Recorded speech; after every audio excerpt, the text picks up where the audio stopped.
Vamos abrir a palavra do Senhor em Marcos, capítulo 7, versos de 14 a 23. É a segunda parte, né, daquela situação que o Senhor Jesus está confrontando ali os fariseus com a sua tradição. E hoje eu vou fazer um pouquinho diferente.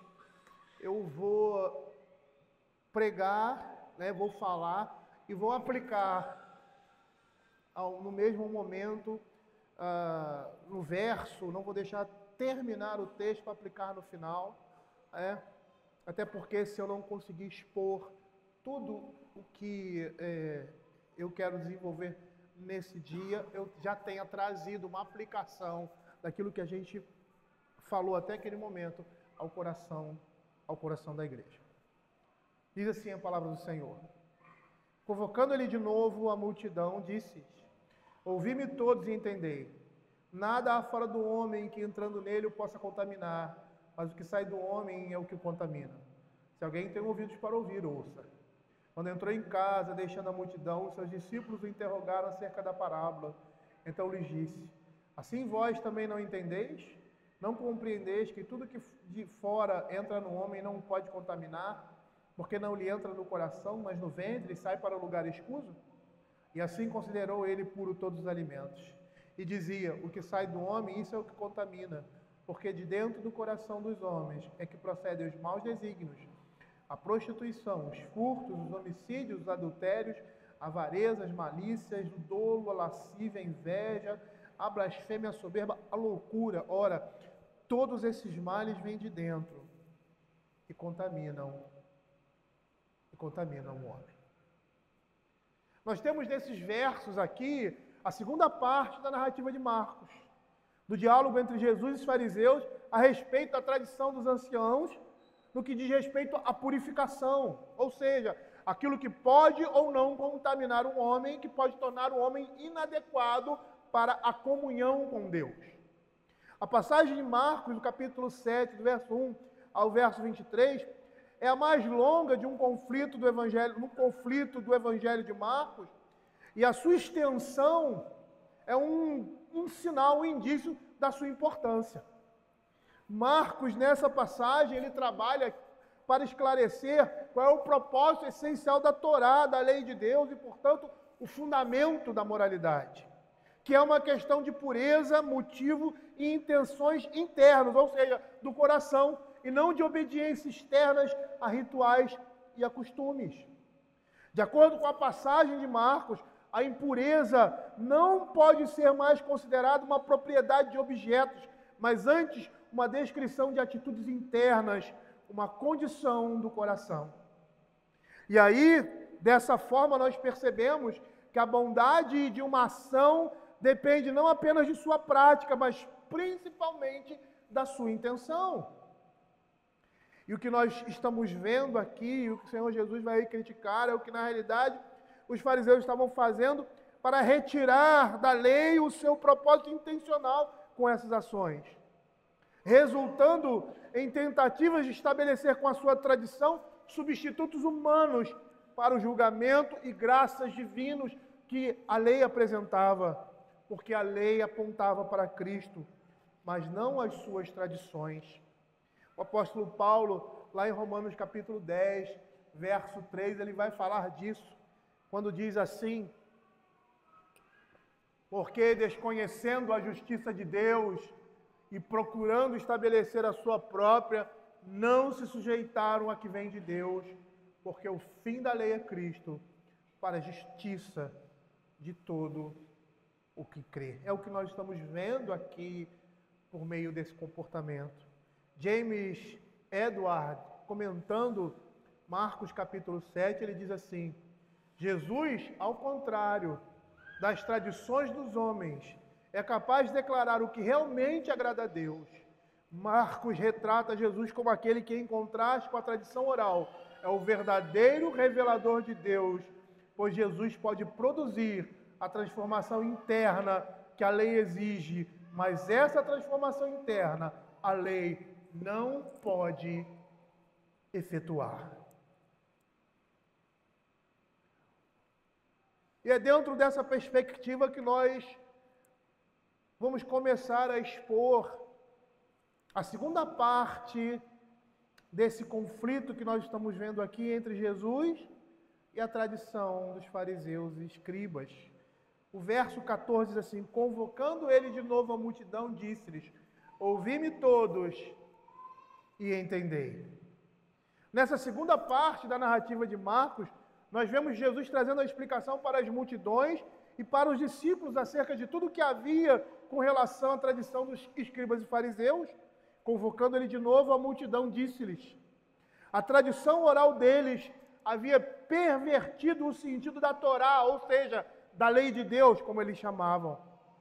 O que Jesus aqui vê como urgente e incisiva é essa ordem de ouvir e entender, pois ela tem a ver com os costumes diários e se destinava a corrigir um grande engano a que o povo era levado pelos seus anciãos. Por isso ele pede à multidão que não apenas escute, mas também entenda a mensagem que quer transmitir por meio da parábola. E esse entendimento que Jesus chama a multidão a ter é uma característica marcante do verdadeiro seguidor de Cristo. Se nós olharmos para o contexto, nós vamos ver que a multidão que o Senhor chama a parte, chama a ouvir e entender, ela era composta de judeus comuns, ou seja, pessoas que não eram peritas com relação à lei, mas ainda assim eram capazes de entender as palavras do Senhor Jesus. E com isso, querido, nós vamos perceber que no Evangelho de Marcos, ele está enfatizando mais uma vez que a fé e a compreensão resultam do ouvir. No verso 15, nós temos o que ele chama de parábola aqui, quando ele diz: nada fora do homem que entrando nele o possa contaminar, mas o que sai do homem é o que contamina. O que Jesus está querendo mostrar com essas palavras é que o pecado não é produzido por forças exteriores, mas pelas realidades interiores que saem de dentro de nós e verdadeiramente nos contaminam. Não é o alimento em si que contamina o homem, mas o pecado interior da alma que o corrompe realmente, de fato. E esse princípio geral aponta para a pureza de um coração, para uma pureza de coração necessária para estarmos com a vida em ordem diante do Senhor. No contexto aqui, nós percebemos que os judeus entendiam que a ingestão dos alimentos poluídos ou proibidos contaminava o indivíduo e por isso eles necessitavam de purificação, e era assim que a lei dizia. Levíticos capítulo 17, verso 15: todo homem, quer natural, quer estrangeiro, que comer o que morre ou por si ou dilacerado, lavará as suas vestes, banhar-se-á em água e será imundo até a tarde, depois será limpo.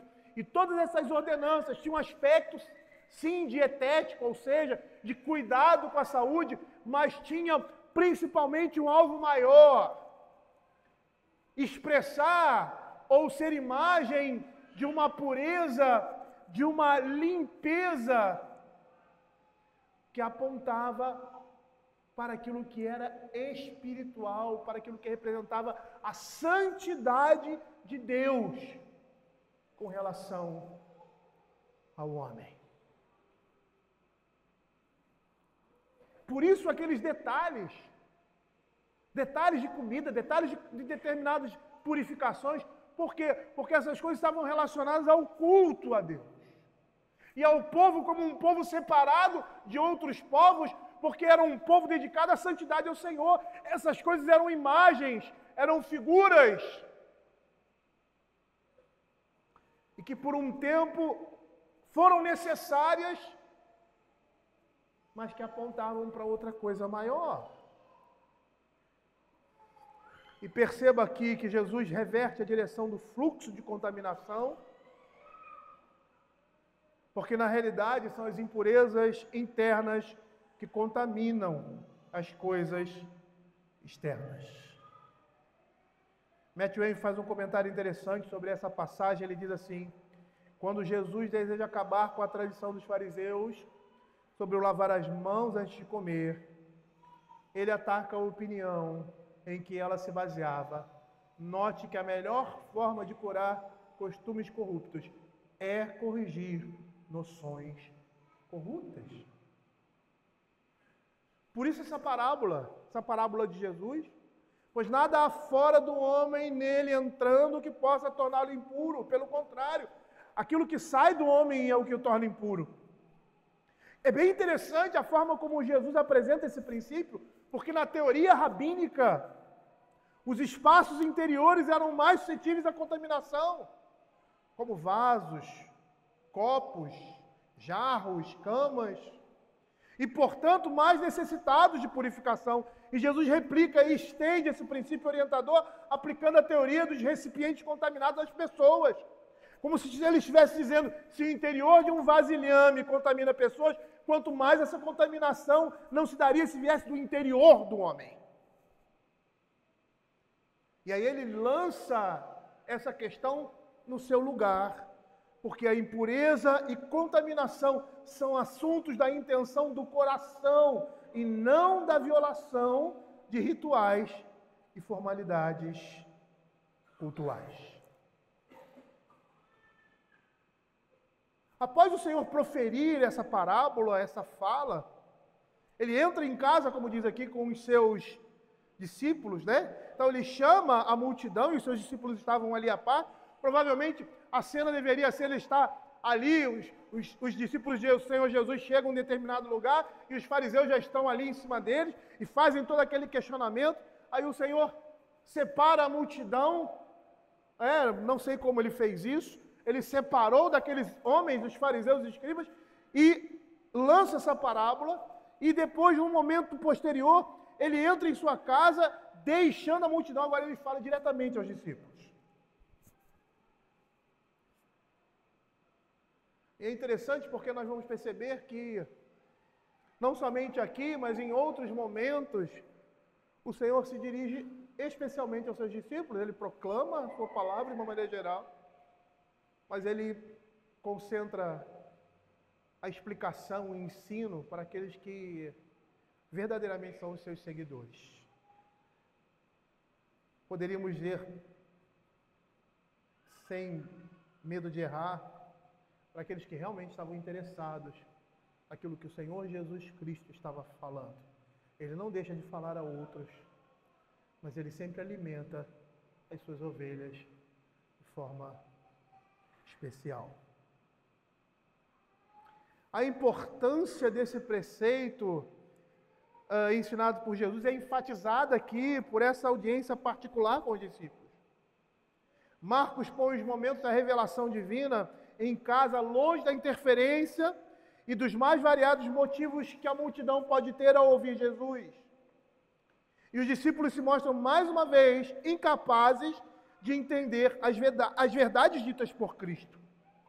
A falta de percepção deles das realidades do reino de Deus é semelhante aos de fora.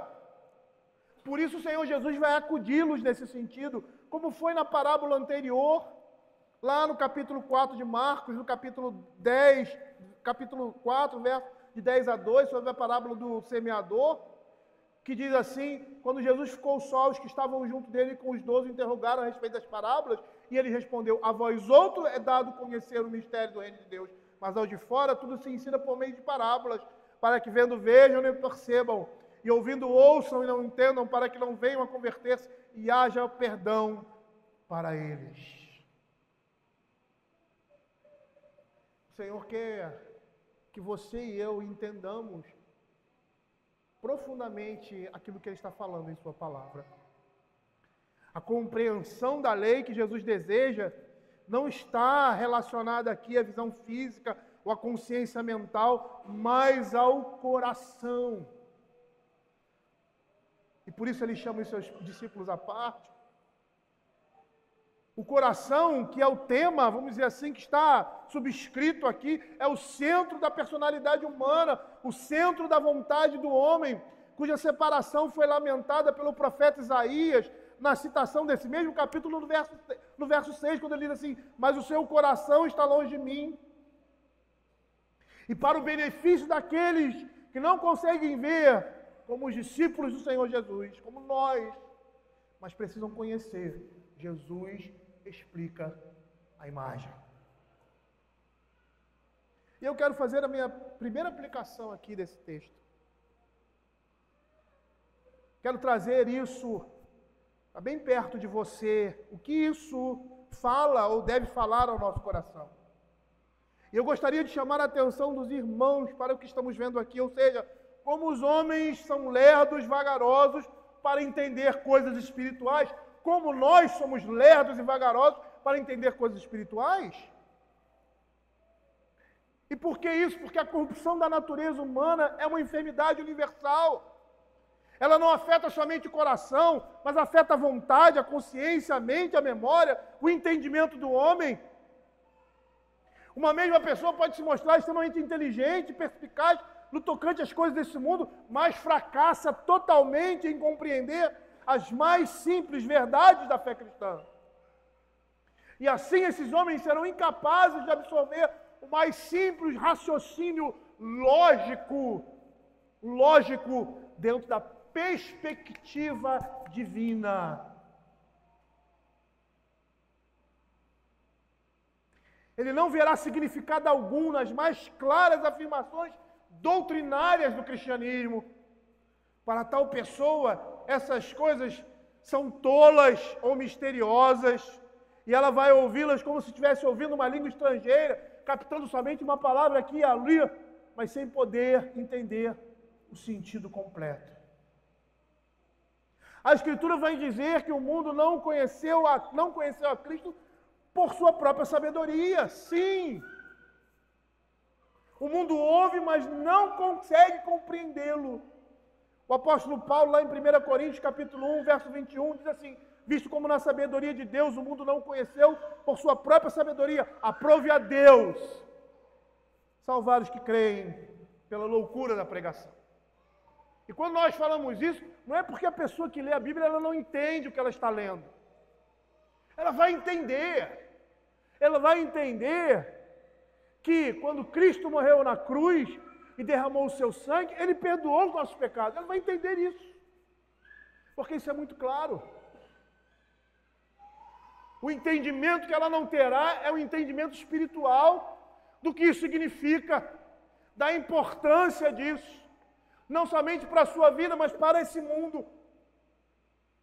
Ele não vai crer nessas coisas, ele não vai dar importância a essas coisas, ele vai achar essas coisas tolas.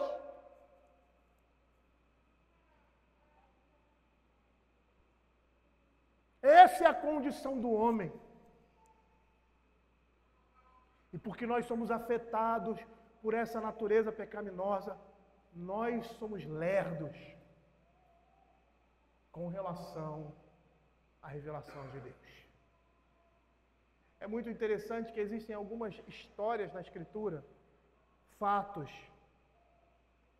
que não apontam somente para aquilo que está acontecendo ali no momento, mas para a interpretação da palavra de Deus como um todo. E é esse jogo que os autores sagrados, orientados, direcionados pelo Espírito, inspirados pelo Espírito Santo, fizeram com a Escritura. Aquela parábola, por exemplo, do homem que é cego, e aí o Senhor Jesus cospe no chão, passa uma lama e passa aquilo nos seus olhos, e ele começa a ver, ele vê homens como árvores, e aí inicialmente ele começa a ver tudo turvo, ele era cego, daqui a pouco vê homens andando, parecendo árvores, daqui a pouco ele começa a perceber e ver as coisas nitidamente. E aquilo ali não tem a ver somente com o poder de Deus de curar, mas por que ele fez aquilo daquela forma? Porque em outras situações, com as pessoas cegas, a visão veio no mesmo momento. É porque aquilo tinha uma aplicação. Porque aquilo tinha uma ligação com aquilo que a Escritura, Deus quer mostrar para nós, através das suas ações, ou melhor, da sua palavra. E nós somos assim. A nossa cegueira é retirada, mas nós não conseguimos ver plenamente. E aí começamos a desenvolver a nossa visão, falando uma linguagem metafórica, até conseguir ver plenamente aquilo que antes estava ofuscado aos nossos olhos e que inicialmente se descortinava sem muita nitidez. Essa é a nossa condição. E diante disso, queridos, sabendo dessa nossa condição natural, que nós, crentes, temos também, devemos orar diariamente para que o Espírito Santo nos ensine se queremos fazer sucesso no conhecimento das coisas divinas. Quantas vezes você não já viu um irmão, ou às vezes com grande intimidade que você tem com o irmão, e você não consegue perceber isso, rapaz. Você não consegue perceber que a sua atitude é errada, que isso é pecado. Você não consegue perceber essa verdade da palavra de Deus. E por quê? Porque nós somos lerdos. Se o Espírito Santo não nos assistir no momento em que a palavra está sendo trazida, se não meditarmos nessa palavra, nós não vamos compreender.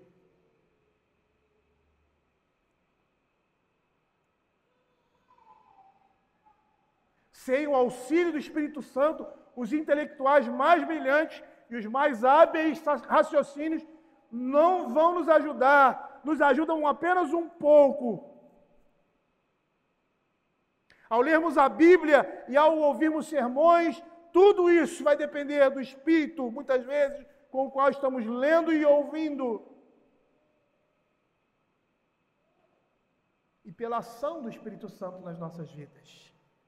A nossa atitude diante da palavra de Deus deve ser uma atitude de mente humilde, educável, simples, como de uma criança. Essa é a nossa posição diante de Deus que fala ao nosso coração através da sua palavra, pedindo ao Espírito Santo que abra o nosso entendimento, abra os nossos olhos, abra o nosso coração, para entendermos com o nosso coração, para aquilo que ficar na nossa mente, descer ao nosso coração, e aí fazer parte da nossa alma. Devemos agir frequentemente como Davi, que no Salmo 119, 64, ele diz assim: ensina-me os teus decretos.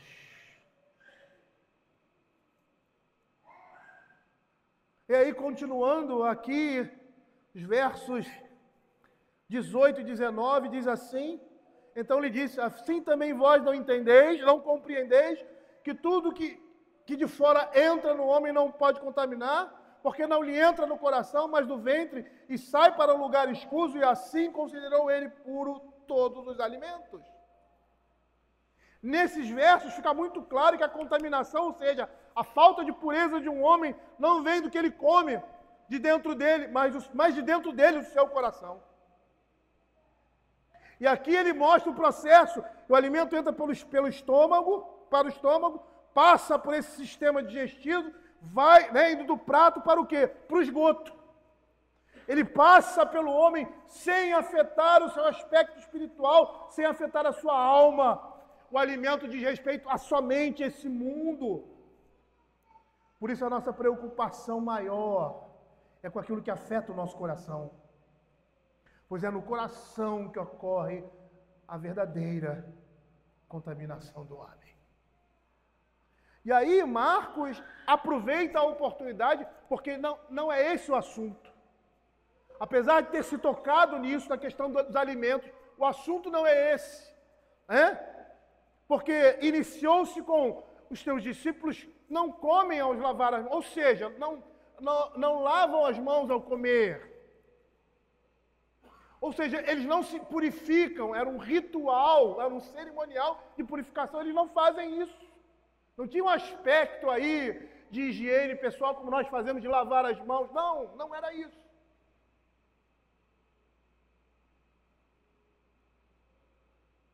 Mas o tema aqui não é esse sobre alimentos. Jesus não está preocupado, ele está muito mais além dessas coisas. E aí, você vê aí um parêntese de Marcos, dando uma declaração, e assim considerou quem? Cristo puro todos os alimentos. Aqui nós temos um comentário editorial de Marcos, um parêntese que mostra as implicações do que Jesus estava dizendo. Seria interessante até percebermos o contexto de Marcos, quando ele escreveu esse evangelho, que é por isso que ele fez essa afirmação aqui. As questões relacionadas ao alimento, que chamavam de kosher, e as regras dietéticas eram proeminentes também dos convertidos ao cristianismo naquele período. Em particular, dos provenientes do paganismo, como nós observamos em alguns textos da Escritura, como 1 Coríntios, capítulo 8. Paulo também trata de coisa semelhante em Roma, e nós percebemos isso em Romanos capítulo 14 e 15, depois você pode ler em casa, que era o local provável que o Evangelho de Marcos foi dirigido. E conforme ele faz aqui esse adendo, né, a Escritura diz que a comida não é significante em relação a Deus. Então, o que você come ou o que você não come, o Senhor não está preocupado com isso para a sua edificação. Isso é muito claro na Escritura, quando em 1 Coríntios, a gente vai abrir um parênteses para falar aqui, uma vez que que o Espírito Santo, por meio de Marcos, coloca esse adendo aqui. Eu não sei, eu estou muito circunscrito aí ao círculo reformado, mas eu sei que existem determinadas religiões, se dizem cristãs, e algumas seitas que dão ênfase para esse tipo de coisa. Mas a Escritura vai dizer que essas coisas não têm valor nenhum diante de Deus. Ele diz assim: não é a comida que nos recomendará a Deus, pois nada perderemos se não comermos, e nada ganharemos se comermos. Romanos capítulo 14, versos de 1 a 4. Acolhei o que é débil na fé, não para discutir opiniões. Um crê que tudo pode comer, mas o débil come legumes.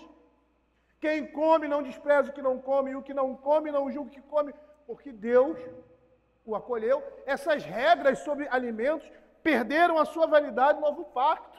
Existe uma denominação, uma seita, que se diz evangélica, que ainda tem essa postura, que são os adventistas do sétimo dia.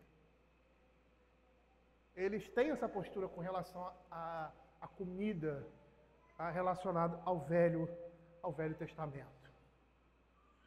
Em Hebreus capítulo 9, verso 10, isso é muito claro, quando diz assim: os quais não passam de ordenanças na carne, baseadas somente em comidas, bebidas e diversas abluções, impostas até o tempo oportuno de reforma. E aí nós podemos perceber que a comida não fortalece o coração, como vemos também em Hebreus capítulo 13, verso 9, não vos deixeis envolver por doutrinas várias e estranhas, porquanto que vale estar o coração confirmado com graça, não com alimentos, pois nunca tiveram proveito os que com isso se preocupavam. Por isso ele vai dizer: e assim considerou ele puro todos os alimentos. Entendam, queridos, sejam aí maduros. O que ele está falando aqui é com relação à questão de purificação. A Escritura vai falar de forma indireta que nós devemos cuidar do nosso corpo. Ter cuidado com o nosso corpo é ter cuidado com o que nós comemos. Não é somente com isso, com a nossa saúde. Nós somos um pouco, principalmente nós homens, somos um pouco relaxados, com essa questão, de médico. É um sacrifício para o marido poder ir no médico, se tratar ou ver se tem alguma... Isso é essencial para a nossa vida. Nós precisamos entender que o nosso corpo é templo do Espírito Santo e ele precisa ser cuidado por nós. Não é um cuidado excessivo, também não é um desleixo, porque tanto de um lado quanto de outro, nós estaremos pecando contra Deus. Veja o que Matthew Henry vai dizer. Ele diz assim a respeito disso: se nós compreendemos a natureza espiritual de Deus, da sua lei, e o que é ofensivo a Ele, e que nos torna inadequados à comunhão com Ele, logo perceberemos que aquilo que comemos e bebemos não pode nos contaminar. Todo alimento é um dom de Deus, deve ser recebido com ações de graças, e isso contra o falso asceticismo, como o apóstolo Paulo fala em 1 Coríntios capítulo 4, verso 3, que proíbem o casamento e exigem abstinência de alimentos que Deus criou para ser recebidos com ações de graça pelos fiéis, e porquanto conhecem plenamente a verdade. Percebam que essa declaração e essa explicação, ela é parentética. É uma conclusão aqui de Marcos a respeito do que Jesus fala em relação à impureza, que no caso aqui estava relacionado na mente judaica, aquilo que a pessoa comia, bebia ou tocava. E perceba mais uma vez aqui, essa declaração de Jesus, ela tem precedência, autoridade sobre as regulamentações dietéticas, tanto da tradição oral, quanto das leis escritas da Torá, que vigoravam até aquele momento. E veja, em Levíticos capítulo 11, versos 1 e 2, que a palavra de Deus mantinha limites à dieta dos judeus, quando diz assim: falou o Senhor a Moisés e Arão, dizendo-lhes: dizei aos filhos de Israel, são esses animais que comereis, de todos os quadrúpedes que não há na terra, ou seja, que há na terra. E em Deuteronômio ele dá uma lista daquilo que se pode comer. E em Deuteronômio capítulo 3 e 4, diz assim: não comereis coisa alguma abominável, são esses animais que comereis. E perceba aqui o que Jesus está fazendo. Mais uma vez, Marcos está colocando claramente aqui diante dos nossos olhos que o ensino que Jesus traz é supremamente autoritativo, suplantando até a Torá, a lei de Deus, no Velho Testamento. E por que ele estava fazendo isso? Porque ele estava trazendo o verdadeiro significado da lei. Cristo representava a plenitude dos tempos, onde todas as imagens do Velho Testamento, agora, nesse momento, seriam reproduzidas na realidade. E a partir desse momento você tem uma nova igreja. Uma igreja em que tem os princípios do Velho Testamento aplicados ali à igreja de Cristo, a própria pessoa de Cristo. E somente Ele tem a autoridade de revogar e dizer: aqui acaba e aqui continua. Porque Ele é o próprio Deus.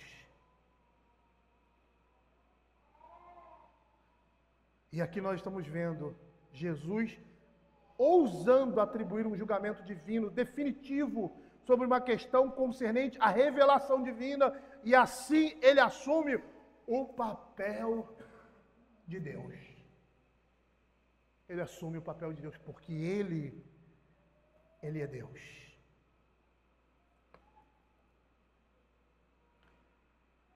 E a partir do verso 20 a 23,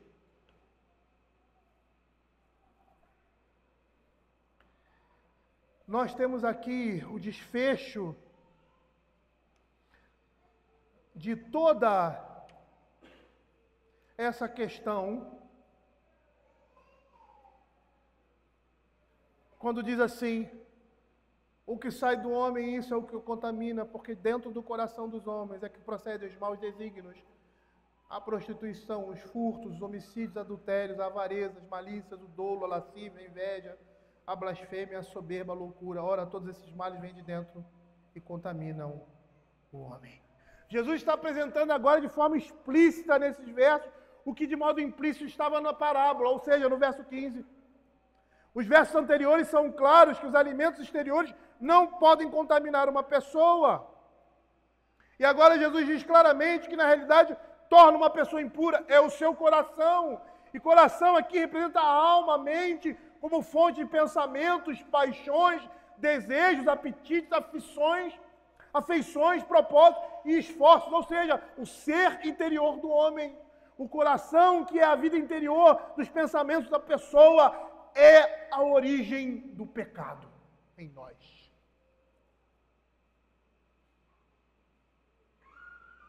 E eu gostaria de fazer uma aplicação nesse momento a respeito disso. O que nós estamos vendo aqui, a Escritura dizer, é que o coração do homem é a principal fonte de contaminação e impureza aos olhos de Deus.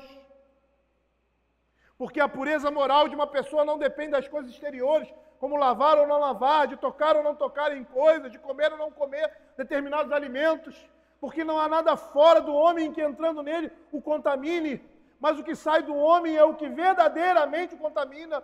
E essas palavras de Jesus demonstram uma realidade que geralmente é negligenciada por nós.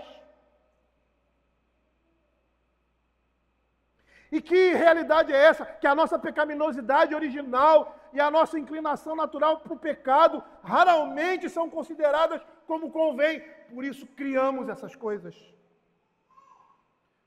Por isso, a iniquidade do homem, por vezes, é frequentemente atribuída aos maus exemplos, às más companhias, a tentações peculiares e até às armadilhas de Satanás.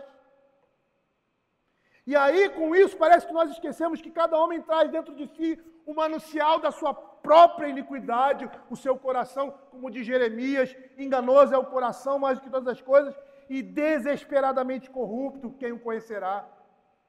Nós não precisamos de nenhuma companhia má para nos ensinar, nem qualquer demônio para nos tentar a fim de cairmos no pecado. Já temos dentro de nós a fonte de cada pecado debaixo do céu. J.C. Ryle faz uma aplicação interessante dessa realidade quando expõe esse texto, quando chama os pais a treinarem e educar os seus filhos. Pois ele diz o seguinte: nunca podemos nos esquecer que ao lidar com as nossas crianças, que as sementes de toda iniquidade, de toda maldade, se encontram nos corações delas. Não basta manter nossos filhos em casa, fechando as portas das tentações que vêm de fora. Nossos filhos infantes trazem consigo um coração preparado para qualquer tipo de transgressão ou pecado. E enquanto o coração dos nossos filhos não estiverem transformados pela graça de Deus, eles não estarão seguros, estejam onde estejam. Quando os nossos filhos muitas vezes praticam algo errado, é costume fazermos o quê? Lançarmos toda a culpa sobre as más companhias, até sobre o universo. Mas isso vai demonstrar a nossa ignorância, cegueira e insensatez de nossa parte. Por quê? Porque as companhias más são um grande mal, e um mal que precisa ser evitado ao máximo possível. Porém, nenhuma companhia má ensinará uma criança a metade dos pecados que o seu coração mesmo lhe sugere. A menos que essa criança, esse infante, esse homem tenha sido regenerado, renovado pelo Espírito Santo. A fonte de toda iniquidade mora nos nossos corações. Por isso, nós devemos sondá-los para ver qual realmente é a motivação que está por trás das nossas ações e o que move o nosso desejo pecaminoso. Por isso, queridos, como Davi ali no Salmo 139, devemos pedir ao Senhor que esteja sondando os nossos corações. Por quê? Porque muitas vezes estamos cegos para o que está por trás das nossas ações, sejam elas más ou sejam elas boas.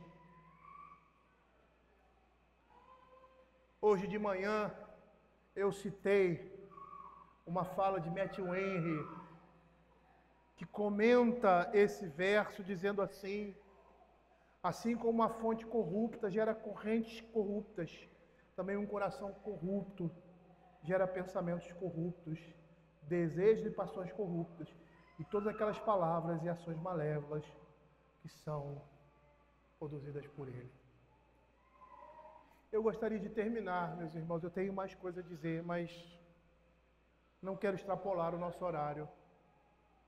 Eu gostaria de terminar dizendo para você que você tem um coração desse. Eu gostaria de dizer para você que seu coração foi transformado por Deus, que o Senhor alcançou pela graça de Deus, mas você é como aquele cego que começa a ver as coisas turvas, daqui a pouco começa a ver as coisas mais claras e vê perfeitamente. É assim nosso coração avança, nossos corações estão sendo purificados, nossas vidas estão sendo purificadas. Nós estamos nesse mundo despojando dos nossos maus feitos do velho homem e nos revestindo de Cristo. E quando entendemos que dentro de nós há um inimigo aliado de Satanás, que é a nossa carne, que luta contra nós. Nós não somos mais ingênuos ou inocentes com relação às coisas que acontecem nas nossas vidas. Mas saiba, queridos, que esse é um alerta essencial. E por que é um alerta essencial? Porque Deus quer transformar, não só quer, Ele está transformando o coração de cada um de nós. E quando nós entendemos que dentro de nós existe combustível para incendiar uma grande floresta, para destruir um grande país, uma grande região, nós vamos começar a ter cuidado com isso que existe dentro do nosso coração e vamos colocar todas essas coisas aos pés de Cristo. Colocar as nossas deficiências, a nossa falta de paciência, a nossa indignação, a nossa ira, tudo que o nosso coração tem, mas que agora está subscrito, está sendo moldado por aquele que é o Deus das nossas vidas. Nós que entendemos e vemos isso, nós temos da parte de Deus uma bênção, que é decorrente da nossa salvação. Entender que não somos mais escravos do pecado, os desejos dos nossos corações não nos dominam.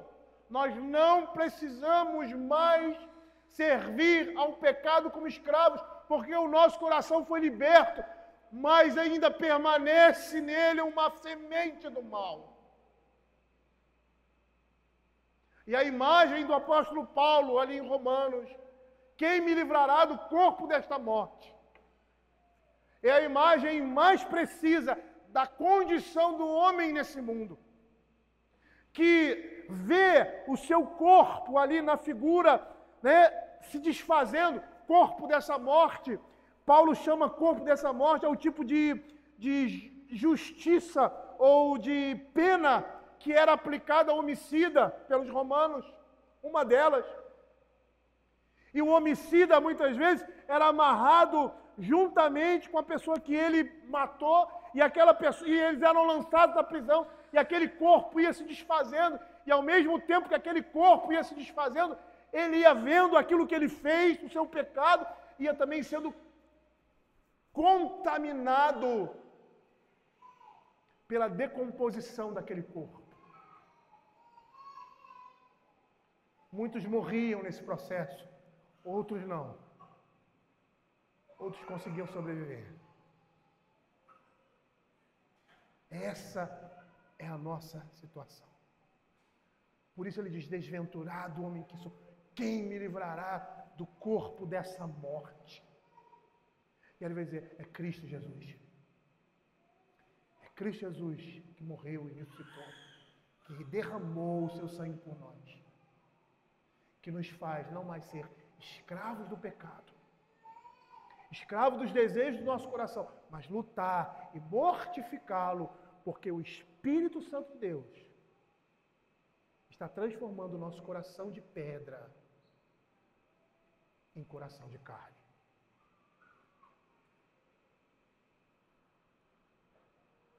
Fique atento, querido. Olhe para dentro de você. Sonde o seu coração e peça que Deus esteja sondando seus pensamentos, suas ações. Que você possa colocar isso diante do altar de Deus, para a honra e glória do seu nome. Vamos orar.